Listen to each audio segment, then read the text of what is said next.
Welcome to Smokey Approved Korea, or I don't actually know what to title this one because it's just an explainer for my remix to JK's 3D. We finally have it. Shout out to Pixie Punch for the artwork as well. She smashed it out of the park.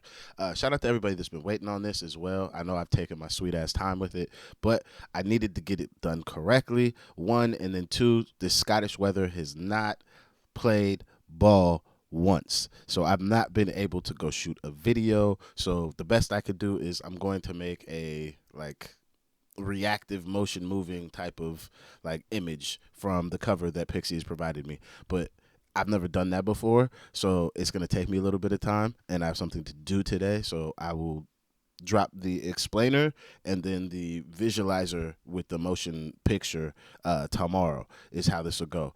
But what we're gonna do today is we're gonna cover my verse on 3D, and I'm gonna, I guess, like explain the sentiments of what I was doing, or like why it took me so long to write this, because at certain points it just became boring as shit, but only because I just, the way Jack Harlow used his verse on here just became so lazy. And then once I kind of got like back in the groove of like, okay, we'll just wrap this up, I was just like, there's so many opportunities that he left open that I just felt like I took advantage of.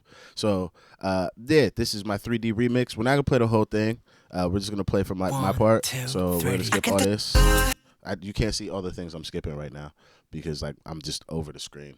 But yeah, the song is also available on my Bandcamp right now for no fucking money. Man's not trying to make no P off of this. I just wanted to flex and show niggas what I could do. So it's on Bandcamp if you want to check it out. But let's go over here real quick and make it look like this. So yeah, this is my little verse. Hope you guys enjoy it. I'm gonna play it all the way through each section one time so you can hear it in its entirety, and then I'll go back and like go bar by bar. So this is gonna be my verse. So this is the verse, and then we replace Jack at the end as well. So Jack is completely off this song. Jack got Jack for his own record. I'm stuck for one look, one taste, and I'm so hood. Reading body language, fall in love like the notebook. Riding on your curve, start gripping on the co-pilot. Playing with your mind, souls took like toes curl. No running, no acting stush. Trips to salon, but true story. Now she want a man like, damn, that's a new story. I'm a OT7s, get cute for me. Is that you, girl? I think made for me. I want you, girl. What I do for it? You say don't stop, and I keep going. Make that love come down, and it keeps flowing. Yeah. I ain't through. Listen, my hands all over you. You're my drugs, and yeah, now that's facts. And you know, he can't love you like that. So if you're ready, Come on. and if you let me, If you let me. It's facts. Like, yo, okay. All right, we'll make this quick, or as quick as my chatty ass can make it. All right, so I'm stoned from one look. That's a sexual innuendo. We'll leave it there just in case somebody younger watches this, because I don't want it to go too crazy. So it's a sexual innuendo of just being able to look at the person that you were just so attracted to, what they can do to my body physically. So from there, and then from one taste, I'm so hooked. We don't need to read too much into this. We don't. You should know. It's quite surface. But then also, like, reading body language, fall in love like the notebook. Like, I think that when dealing with a woman, the ability to read her body language, what actually she enjoys, finding and exploring where her erogenous zones may be, that shit is like paramount to a good time. But then also, the ladies got to know where her erogenous zones are and have a comfort in her body, I feel, because then that just really opens it up. Because when she's comfortable with her body, knows what she likes, and then I explore and find those places and then further find other things, this just heightens the experience, I would have to say. What the hell is it? Yeah, also, the notebook, I'm going to be completely honest with you all, it's a lazy line. But you can't tell me that in a movie, you don't really find too many movies with a realistic love arc that also ends in complete realism, but also complete fantasy. Because to love somebody that much, go through all that bullshit, and then to end up where you fucking end up with the lady. Hold on. Somebody's trying to get in the flat, but I can't help them. They're going to have to call somebody. Yeah, but to like fall in love with somebody like that and to then end up in the end of your life also devoted and dedicated is quite rare. So this is why I always use like the Notebook as a reference. But it's also a lazy bar for me. I'm gonna be completely honest. But it fits the sentiments. Now riding on your curve, start gripping on the co-pilot, like I'm an explorative person. I like to use my hands. So the whole riding on your curves things is just more so that. And then I have learned through trial and error that dealing with a woman's mind before you have access to her body makes dealing with her body that much more pleasurable for the both of us, I would say, in my personal experience. So this is why I'm saying playing with your mind souls took, because I plan to snatch souls. That's the whole point of this. If we not snatching souls, what the fuck are we doing? So if I play with your mind, the ability to snatch your soul just becomes that much more easier, is my belief. Let's see, toes curl, no running, no acting stush. Like I'm giving you some real pleasure. And then some of y'all be some track stars. Y'all be talking about, oh, I can take it, I can take it. And then you get it. And then you out here running a 40-yard dash on man. Like, what is this?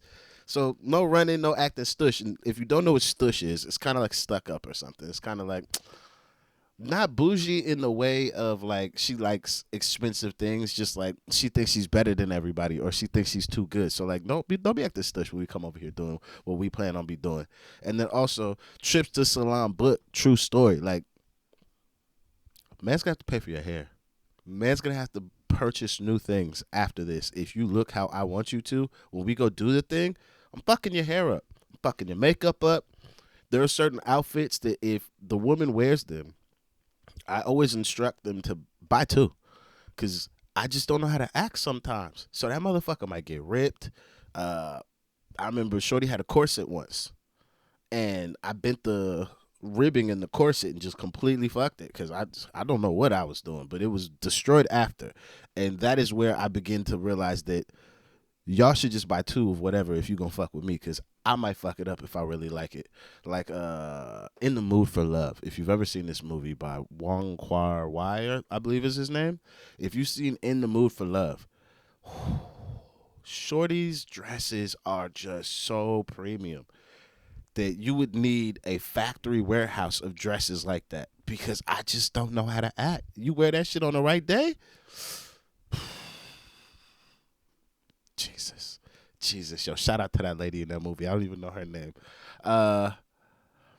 This one is like a more of a personal line. Now she want a man, like damn true story. Like I've dealt with women that are able to say that they can want to hang out and do this and do that, and then we do what we do. We do this and we do that, and then afterwards, now she want a man. Like that's a new story. That's not the story you've been telling me recently. The recent story was I could just chill. It's calm. We gonna do what we do. We gonna be adults. But now you done got some. Now you talk about, oh, I would like to. Why are we doing this? Why did you turn into somebody else different? I know what I've done to you has made you probably rethink your life, but no, check your goddamn self, because I don't know if that's what I want. So that's like a drop of like my life in the shit I'm dealing with in this bar.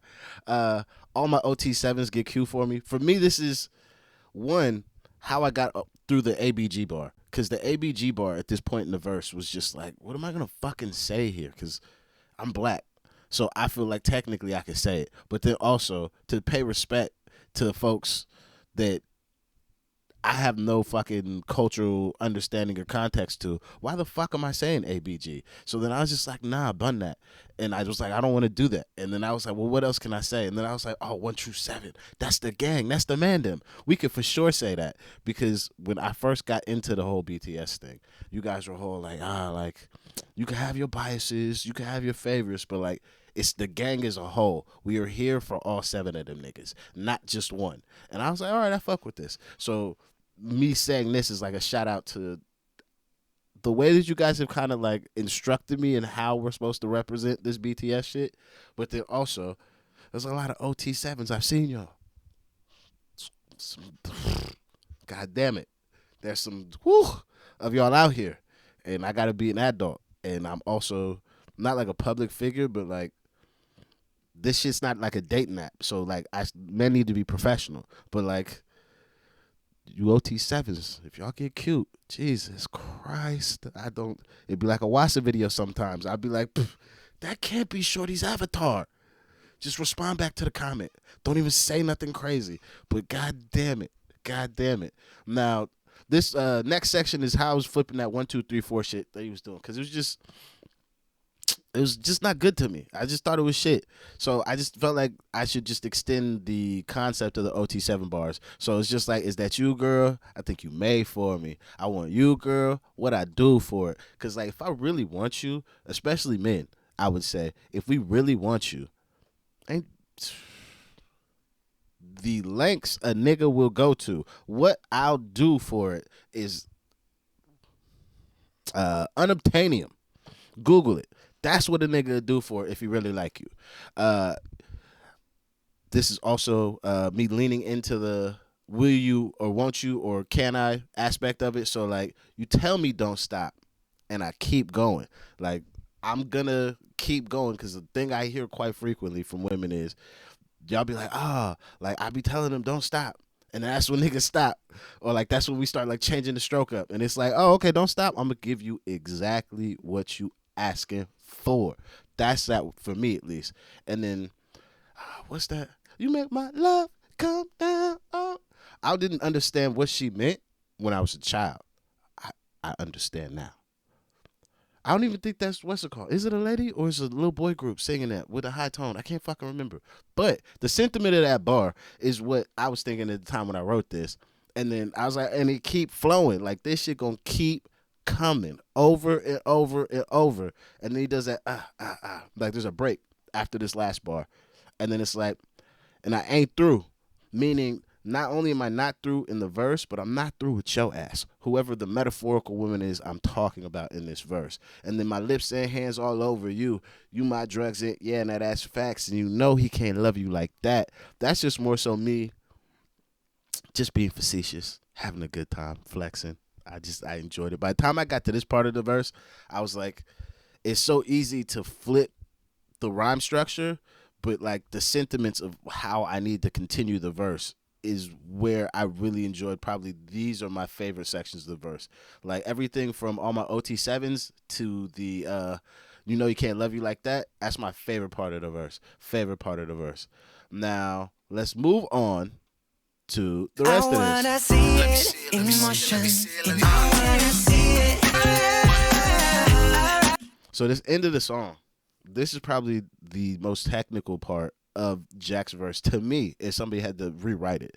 Those last 3 bars, they were quite hard to replace, but only because I was really trying to stay within his rhyme structure, because at this point I just wanted to display like, bro, you didn't use your verse, well, not your verse, your flow as well as I feel like you could have with the ability that I think you have as a rapper, because I think Jack is a nice rapper, but on here, you wasted niggas' time, because you could have really had some super sexy shit versus you have what I'd say really good super fans that like Jack Harlow, and then you got the rest of us. The rest of us was like, that shit whack, me included. The super fans was like, it's not that bad. And then they came up with reasons why his verse wasn't as bad as it really was. That's that bullshit of what I was saying on the Kid Laroi and JK and Central C record. There's a lot of high talent on a fucking song, and Jack don't really know how to play that well on features from what I've heard so far. So when I heard this one, I was like, it's proof in the pudding again. So this is my flip of the last part. But I don't even, this is like an outro verse, not even like a verse.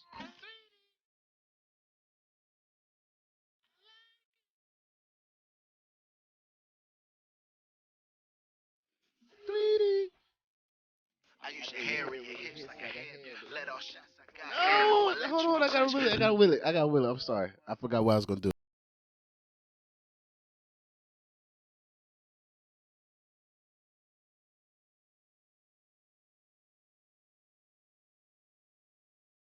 Shots, I got ammo, electrical touch. Love Laura's lust. Spots that I touch. Generous, I got no. Gotta keep it on the low. Gotta keep it. Don't stop post. I see your tone, call me lucky. Can do it with no money. I can make you wanna love me. Gray skies turn sunny. Needed more than the digital. No way I can rush it. Come on. All right. So this one, this is why I was getting really cheeky at this point, Cause when you start a verse with, I use your hair and your hips like a handle. Let off shots, I got ammo. I was like, oh fuck, I'm too good. I'm too fucking good. Cause this can go on the radio. The way I've written this, everything I've said meets FCC standards, but also meets standards in the UK and globally. I don't think there's a bar on here that can't go on radio. But the way that it's a sexual innuendo or just directly stating some shit, but in a way that I didn't curse, so you can't tell me I can't say that. Is I love it. And then just really the visual of I use your hair and your hips like a handle. Let off shots, I got ammo. Like if you've been outside, because I don't know the complete ages of everybody watching this, so we got to keep it as kosher as possible. If you've been outside, you know if you let man use your hair and your hips like a handle, we doing some things. And then the multiple rounds. That's why I say let off shots, I got ammo. That's that multiple round type of like activity. Like when you could do that, especially like when you really have synced up with a person, oh my God, it's ridiculous. So this is just me being cheeky and then just also just oh fuck, I'm in my bag. When I came with that one, I was like, verse is done. Like that's actually my favorite bar in the whole fucking song. The whole fucking I use your hair and your hips like a handle. Let out shots, I got ammo. Electrical touch. Love or it's less. I was like, I was cooking. But electrical touch is just it's directly saying something, meaning like when you touch somebody, you are directly transferring electricity into them. But then sometimes when you touch a person or they touch you, like that shit feels electric. So it's also metaphorical as well. And then is this love or is this less? In this particular metaphorical woman that I'm speaking about in these situations, is this love or is this lust? Like we gotta figure out. And then the spots that I touch, generous, I got more. Like to be an adult and have a woman look you in your face and call you a generous lover when you know that statistically most women don't ever have an orgasm or don't have orgasms from their partners, whole list of just reasons. So when I got told I was generous, I was like, oh, that's so sweet of you. That's so sweet. So this is another gem of like my reality into the verse. Because when I was like generous, I got more. I was like, you goddamn right. I'm generous. I got more for your ass if you need it. And then we're now back to how I would like to have things. Got to keep this shit on the low. Like, what are you doing blowing my life up? And I don't have a life you could blow up in those regards, but like, don't turn into no fucking stalker. That shit's weird. And then don't stalk post. Like, don't be in all my posts, hard eyes and all this extra shit. Like, if we're there in a relationship, calm. But if we doing the motherfucking metaphorical beast with two backs and you just hopping in my comments all the time, but we don't have like a secure situation, you're just moving weird. Like, that's very stalkerish. I don't like that shit. And then it's like my third favorite line in the song is send you to Hong Kong if you're lucky. What is Sugar said, send you to Hong Kong with my tongue technology. So this is what popped into my brain when I wrote this. Was like, oh, I could say that because Jack in his bars, I'll fly you to Kentucky if you're lucky. And I was just like, that's just so lazy. And then I'm like, my bar's lazy as fuck. Send you to Hong Kong if you're lucky. Like, I'm being very lazy, I feel. But if you were doing this type of song, the level of nuance to have the understanding, thanks to you guys, that I can say, I'll send you to Hong Kong if you're lucky. I'm still within the theme of the song, but it's playful. It's like a back and forth between me and the woman is more so how I'm saying this. And can do it with no money. I can make you want to love me. Gray skies turning sunny. Like, I can do it with no money is more so like good sex requires no money. Pretty much is all I'm saying with that one. And then from my experience, I can make you want to love me. I may not be the guy that you have seen yourself with. I may not be the quote-unquote quintessential man that you think that you should be with. But shorty, if I think I want you, I promise, if given the opportunity, you're like, fair enough. I do love this cunt. Because I got motherfuckers talking about they like me, and I'm like, I like you. But I don't know if I like you like that. Like, what's that? It's like an old school character where he's like, and he's got the old. Oh, what is that fucking meme? That's how I be feeling sometimes. So that's why I said that shit is because I can make you want to love me, but I don't know. I don't know. That's kind of where I was coming from with that one. And then Gray Skies Turn Sunny. Like when you find love, I feel like you get out of the doom and gloom and you go into a sunny place. So that's just me just wrapping that bar up, and then now we're back to the overall sentiment of the song, which is 3D. I need that shit here. Bring that ass here. BTAH. Need more than the digital. I need more than the digital. I need that 3D. And then it's no way I can rush it because I'm not trying to rush any interaction that I have with the woman because when we do what we do, I want it to be on the right type of time. So no way I can rush it. And then that's just the end of the song. That's that. That's, I believe, every goddamn bar I wrote for this. I hope you guys enjoy this. You can find this on my Bandcamp. Again, it's fucking free. I will be making a visualizer that will be out tomorrow evening for you guys to be able to just bang along if you want to just listen to the whole song with me and JK back and forth. Yeah, I think I covered everything. Please let me know in the comments how well you think my verse stacked up against Jack. What's your favorite bar? If I didn't explain anything in enough detail, feel free to ask in the comment section. I will happily respond and let you know. But that is it. This is my 3D remix. Shout out to JK. Shout out to Hype. Shout out to even Jack. Because, like, even though I feel like he fucked this verse, he has given me an opportunity to hop on a song that I would not have typically hopped on. But, like, at this point, if it got a BPM, cuz I'm smoking it. Like, this is just what it is. Roll it up. Bun the zoot. Yeah, I had a fucking class time making this though as well. Again, shout out to Pixie. You're a fucking legend for this artwork. Like, thank you so goddamn much. You guys go follow her. Tell her thank you for the artwork. Shit, go tell JK too this shit is out. But actually probably don't though, because I technically don't have any rights to put this fucking thing out. Like, nowhere. Like SoundCloud wasn't fucking with it. YouTube's probably not gonna fuck with it. Bandcamp was the only place that was like, go ahead, nigga. But probably because nobody said anything. But they'll probably take this down too. But SoundCloud was taking them down instantly. Yeah, I'm done with all the chatting. Thank you guys for joining me. Please hit that like, subscribe, Patreon's in the description, and I'll see you on the next one. I'm out of here. Peace.